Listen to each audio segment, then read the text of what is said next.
사랑하는 성도 여러분, 오늘도 말씀과 기도로 승리하는 복된 날 되시기 바랍니다. 샘물의 기도로 함께 기도하겠습니다. 샘물의 기도. 먼저 새 날을 허락하신 주님께 감사의 기도를 드립니다. 주님의 사랑과 긍휼이 아침마다 새롭고 주님의 신실이 큽니다.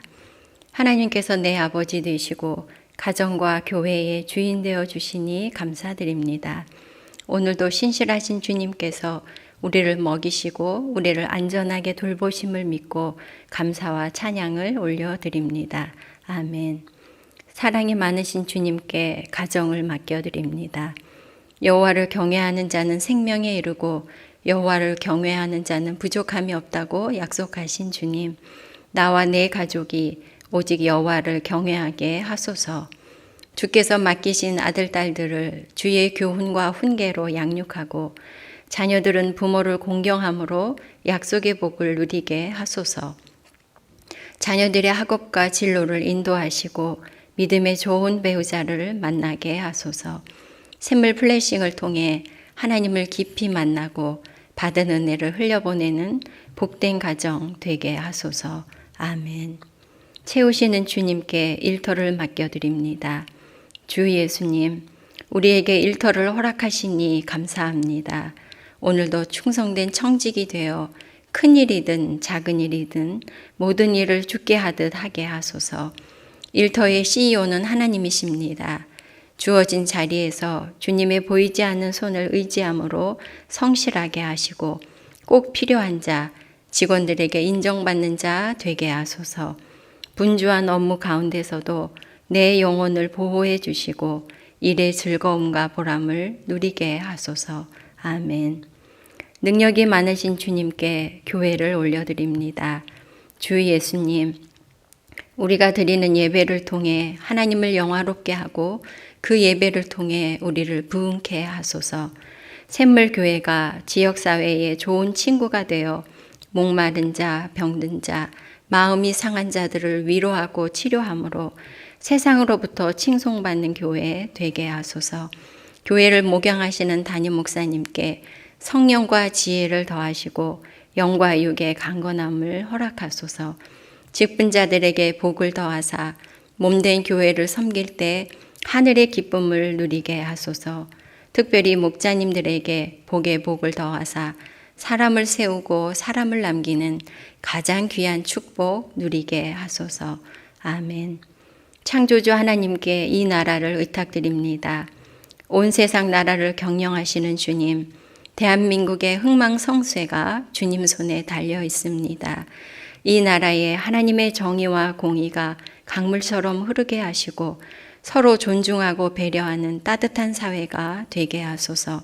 하나님의 말씀을 거스르는 법과 제도를 막아주시고 코로나 전염병과 재난으로부터 이 백성을 지켜주소서. 한국교회가 다시 회개함으로 변화되게 하시고 땅끝까지 복음 전하여 선교의 과업을 완수하게 하소서. 아멘. 오늘 하루 무엇을 먹고 마시든지 무슨 일을 하든지 주님 영광 나타내게 하시고 주님 때문에 만족하고 기뻐하는 복된 하루 되게 하소서. 예수님의 이름으로 기도합니다. 아멘. 함께 나눌 말씀은 사무엘상 27장 1절에서 12절 말씀입니다. 다윗이 그 마음에 생각하기를 내가 후일에는 사울의 손에 붙잡히리니 블레셋 사람들의 땅으로 피하여 들어가는 것이 좋으리로다. 사울이 이스라엘 온 영토 내에서 다시 나를 찾다가 단념하리니 내가 그의 손에서 벗어나리라 하고, 다윗이 일어나 함께 있는 사람 600명과 더불어 가드왕 마옥의 아들 아기스에게로 건너가니라. 다윗과 그의 사람들이 저마다 가족을 거느리고 가드에서 아기스와 동거하였는데 다윗이 그의 두 아내 이스라엘 여자 아히노암과 나발의 아내였던 갈멜 여자 아비가일과 함께 하였더니, 다윗이 가드에 도망한 것을 어떤 사람이 사울에게 전하매 사울이 다시는 그를 수색하지 아니하니라. 다윗이 아기스에게 이르되 바라건대 내가 당신께 은혜를 입었다면 지방 성읍 가운데 한 곳을 내게 주어 내가 살게 하소서. 당신의 종이 어찌 당신과 함께 왕도에 살리이까 하니 아기스가 그날에 시글락을 그에게 주었으므로 시글락이 오늘까지 유다 왕에게 속하니라. 다윗이 블레셋 사람들의 지방에 산 날수는 1년 4개월이었더라. 다윗과 그의 사람들이 올라가서 구술 사람과 기르스 사람과 아말렉 사람을 침노하였으니 그들은 옛적부터 술과 애굽 땅으로 지나가는 지방의 주민이라. 다윗이 그 땅을 쳐서 남녀를 살려두지 아니하고 양과 소와 나귀와 낙타와 의복을 빼앗아 가지고 돌아와 아기스에게 이르매 아기스가 이르되 너희가 오늘은 누구를 침노하였느냐 하니 다윗이 이르되 유다 네겝과 여라무엘 사람의 네겝과 겐 사람의 네겝이니이다 하였더라.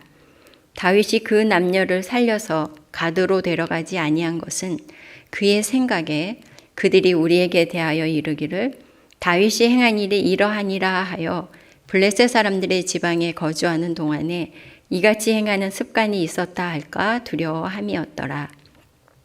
아기스가 다윗을 믿고 말하기를 다윗이 자기 백성 이스라엘에게 심히 미움을 받게 되었으니 그는 영원히 내 부하가 되리라 생각하니라. 함께 나눌 말씀의 제목은 우리의 믿음이 흔들릴 때입니다. 흔들리지 않고 피는 꽃은 없다는 시의 구절이 있습니다. 이처럼 일평생 흔들리지 않는 신앙은 없을 것입니다. 하나님의 마음에 합한 사람 다윗조차 그의 믿음이 흔들리는 순간이 있었습니다. 성경은 거의 모든 신앙의 인물들이 믿음이 흔들리는 순간이 있었음을 보여줍니다. 정도의 차이는 있으나 우리 역시 믿음이 흔들리는 경험을 합니다. 비록 우리의 믿음이 흔들리는 때가 있더라도 그 시기를 어떻게 지내느냐에 따라서 하나님을 향한 우리의 믿음이 더 견고해질 수도 있고 혹은 그릇된 선택이나 실수를 범할 위험도 있는 것입니다. 그러므로 앞선 신앙의 선배들을 반면교사로 삼을 필요가 있겠습니다. 다윗의 믿음이 흔들렸던 사건을 통해서 언제 우리의 믿음이 흔들릴 수 있는지, 우리의 믿음이 흔들릴 때 우리는 무엇을 해야 하는지 오늘 본문을 통해 교훈을 얻고자 합니다. 언제 우리의 믿음이 흔들리는가? 첫째는 하나님의 말씀이 아니라 상황을 바라볼 때 우리의 믿음이 흔들립니다. 다윗은 지금까지 하나님을 신뢰하고 하나님의 말씀에 순종하면서 모든 위기의 순간을 견뎌왔습니다. 그러나 하나님의 약속이 아니라 현실을 바라볼 때 그의 믿음이 흔들렸습니다. 1절 말씀입니다. 다윗이 그 마음에 생각하기를 내가 후일에는 다윗의 손에 붙잡히리니 블레셋 사람들의 땅으로 피하여 들어가는 것이 좋으리로다. 사울이 이스라엘 온 영토 내에서 다시 나를 찾다가 단념하리니 내가 그의 손에서 벗어나리라 하고, 다윗은 사울 왕의 추격과 위협 중에도 여호와는 나의 반석이요 나의 요새요 나를 건지시는 나의 하나님이요 내가 피할 바위요 방패요 구원에 뿌리시고 나의 산성이시로다라고 믿음의 고백을 한 사람입니다. 그런데 지금 다윗은 믿음이 흔들리고 있습니다. 다윗은 이제 이러다가 내가 언젠가는 사울의 손에 붙잡혀 죽을 것이다. 살아나는 길은 블레셋 사람의 땅으로 망명하는 것뿐이다 라고 혼자 생각을 하고 있습니다. 그러면서 이스라엘의 적국이고 우상 숭배의 땅인 블레셋으로 도피하기로 결정을 하고 있습니다. 다윗은 계속되는 도피 생활에 지치기도 했고 2번이나 목숨을 살려주었음에도 불구하고 도무지 변하지 않는 사울을 보면서 절망감도 들었을 것입니다. 지금 다윗의 눈에는 온 이스라엘이 사울의 영토로 보입니다.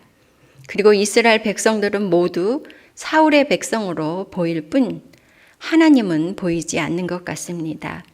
그러자 백성들이 언제 자신의 은신처를 사울에게 알려줄지 두려웠던 것이죠. 다윗의 마음이 이렇게 흔들리는 이유가 바로 하나님의 약속을 잊고 눈에 보이는 상황만을 바라보았기 때문입니다.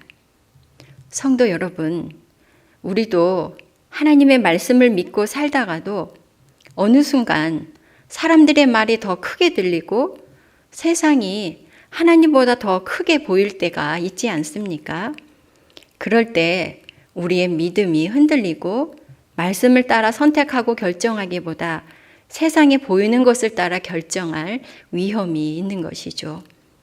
하나님의 말씀보다 세상이 더 크게 보일 때 그때는 우리의 믿음이 흔들릴 수 있음을 알고 주의해야 할 것입니다. 언제 우리의 믿음이 흔들리는가? 두 번째는 하나님을 의지하기보다 나의 능력을 의지할 때 우리의 믿음이 흔들립니다. 다윗은 사울의 추격을 피해 도피하는 동안 하나님의 보호하심을 수도 없이 경험을 했습니다. 그런데 이제 스스로 자신과 자신의 일행을 지켜야 한다고 생각하니 믿음이 흔들린 것입니다. 1절 하반절에서 2절 말씀입니다. 사울이 이스라엘 온 영토 내에서 다시 나를 찾다가 다녀 말이니 내가 그의 손에서 벗어나리라 하고 다윗이 일어나 함께 있는 사람 600명과 더불어 가드왕 마옥의 아들 아기스에게로 건너가니라. 다윗은 하나님의 말씀을 의지하던 그 믿음이 흔들렸을 뿐 아니라 하나님의 보호하심에 대한 믿음도 흔들리고 있습니다. 1절에 내가 그의 손에서 벗어나리라, 내가 벗어나리라 라고 말하고 있죠. 다윗은 하나님을 의지하는 대신 스스로 사울의 손에서 벗어나야 한다는 두려움에 휩싸였습니다. 2절에서는 다윗이 일어나 아기스에게로 건너가니라. 다윗이 하나님을 의지하는 믿음이 흔들리자 다급한 마음이 들었던 것입니다. 하나님께 기도하거나 하나님께 의논을 드릴 그런 겨를도 없이 자신의 일행을 이끌고 황급히 블레셋 땅으로 들어가는 것입니다. 그리고 아기스에게 자신과 자신을 따르는 사람들을 의탁하고 있습니다. 다윗과 그의 일행이 블레셋 땅으로 들어간 것으로 그들의 신변은 보호를 받을 수 있게 되었는지 모르지만 우상 숭배의 영적인 위기, 그리고 이스라엘의 적국인 블레셋의 충성을 서약하는 그런 정치적 위기 가운데 놓이게 된 것입니다. 성도 여러분, 우리가 우리의 안전과 안위를 하나님께 의지하기보다 내 힘을 더 의지할 때 우리의 믿음이 흔들리고 오히려 세상을 의지하는 어리석음을 범하게 됩니다. 하나님을 의지하는 마음보다 나를 의지하려는 마음이 더 무겁게 다가온다면 우리의 믿음이 흔들릴 수 있음을 알고 경계해야 하겠습니다. 셋째로, 그러면 우리의 믿음이 흔들릴 때 우리는 무엇을 해야 할까요? 우리의 믿음이 흔들릴 때는 믿음의 공동체와 함께 해야 할 때인 것입니다. 비록 다윗이 믿음이 흔들려서 하나님을 의지하는 대신 황급히 블레셋 땅으로 도피했지만 다윗은 믿음이 흔들리는 그때에 믿음의 공동체와 함께 했습니다. 5절 6절 말씀입니다. 다윗이 아기스에게 이르되 바라건대 내가 당신께 은혜를 입었다면 지방 성읍 가운데 한 곳을 내게 주어 내가 살게 하소서. 당신의 종이 어찌 당신과 함께 왕도에 살리이까 하니 아기스가 그날에 시글락을 그에게 주었으므로 시글락이 오늘날까지 유다 왕에게 속하니라. 다윗과 그의 일행이 비록 블레셋 땅으로 도피했지만 다윗은 왕궁이 있는 가드에 계속 머물지 않았습니다. 자신들이 따로 거할 곳을 아기스에게 간청했고 아기스가 시글락을 주어서 그곳에 거주하게 되었습니다. 블레셋 왕 아기스가 머무는 가드 땅은 다곤신의 땅이라 하고 불리는 그런 곳입니다. 블레셋 중에서도 우상 숭배의 중심지인 것이죠. 만약 다윗과 그 일행들이 계속 그곳에 머물렀다면 그들도 우상 숭배에 동참하는 일을 피하기가 어려웠을 것입니다. 또한 아기스 왕의 간섭과 영향력 아래 있었을 것이죠. 그러나 시글락으로 이주했기 때문에 블레셋의 영향력에서 멀어지게 되었고 다윗과 그 일행은 공동체를 이룰 수 있었습니다. 6절과 8절 말씀입니다. 아기스가 그날에 시글락을 그에게 주었으므로 시글락이 오늘까지 유다 왕에게 속하니라. 다윗과 그의 사람들이 올라가서 구슬 사람과 기르스 사람과 아말렉 사람을 침노하였으니 다윗과 그의 일행이 머물렀던 시글락은 가드에서 멀리 떨어진 반면 이스라엘 유다 땅에서 가까운 곳이었습니다. 다윗은 이곳에 머물면서 가드 왕 아기스의 시선을 피해서 이스라엘의 원수인 구슬과 기르스 그리고 아말렉을 치는 일을 할 수가 있었습니다. 그러므로 시글락은 그때부터 실제적인 유다의 영토가 되었던 것이죠. 그리고 또한 다윗은 이스라엘의 왕이 해야 할 이스라엘의 원수를 치는 일을 그곳에서 할 수가 있었던 것입니다. 다윗과 다윗을 따르는 일행이 비록 적진에 있었지만 그곳에서 공동체를 이루었기 때문에 할 수 있었던 일인 것입니다. 성도 여러분, 믿음이 흔들릴 때 어떤 분들은 예배를 중단하거나 목장에 불참하거나 심지어 교회를 떠나기도 합니다. 그리고 믿음이 회복되면 돌아오겠다고 합니다. 그러나 그것은 우리의 믿음이 흔들릴 때 유효한 처방이 결코 아닙니다.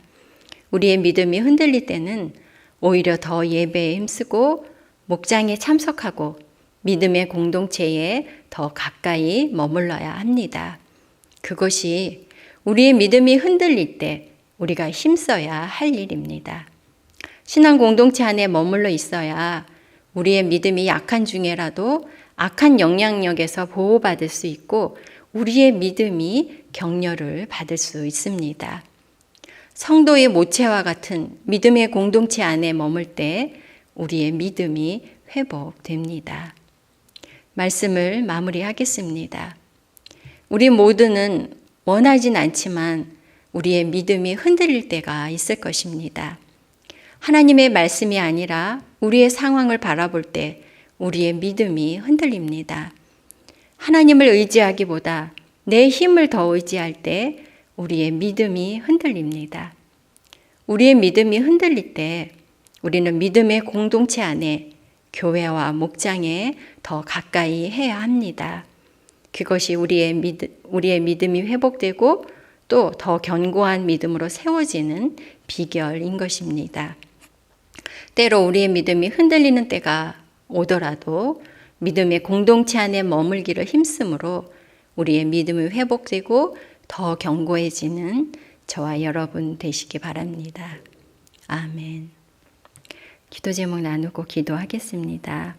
첫째는 우리가 우리의 믿음이 흔들리지 않도록 주님의 말씀을 붙잡고 하나님을 더욱 의지하게 하소서 항상 기도해야겠습니다. 그러나 내 믿음이 흔들릴 때 믿음의 공동체 안에 더욱 머물게 하소서라는 기도도 함께 해주시고요. 우리 목장과 교회가 믿음을 격려하고 믿음이 회복되는 곳이 되게 하소서라고 기도해 주시기 바랍니다. 혹시 지금 믿음이 흔들리고 시험 중에 있어서 목장이나 교회를 떠나 있는 분들이 있다면 오늘 아침에 그분들을 위한 기도를 함께 올려주시기 바랍니다. 믿음의 공동체 안으로 그분들이 돌아오고 그곳에서 믿음이 회복되게 기도해 주시고요. 두 번째로는 샘물의 예배가 온전히 하나님께 경배하고 하나님을 만나고 우리의 영혼이 소성케 되는 예배가 되게 하소서 기도해 주시고요. 세 번째로는 돌아오는 주일은 임팩트인 후원 주일입니다. 학습, 입교, 세례 받는 우리 중고등부 친구들이 39명인데요. 우리 자녀들의 분명한 신앙 고백이 있고 믿음이 견고한 자녀들이 되게 해달라고 우리 샘물이 다음 세대를 믿음의 세대로 세우게 해달라고 기도해 주시고 또 개인적인 기도 제목으로 기도하시기 바랍니다. 기도하겠습니다.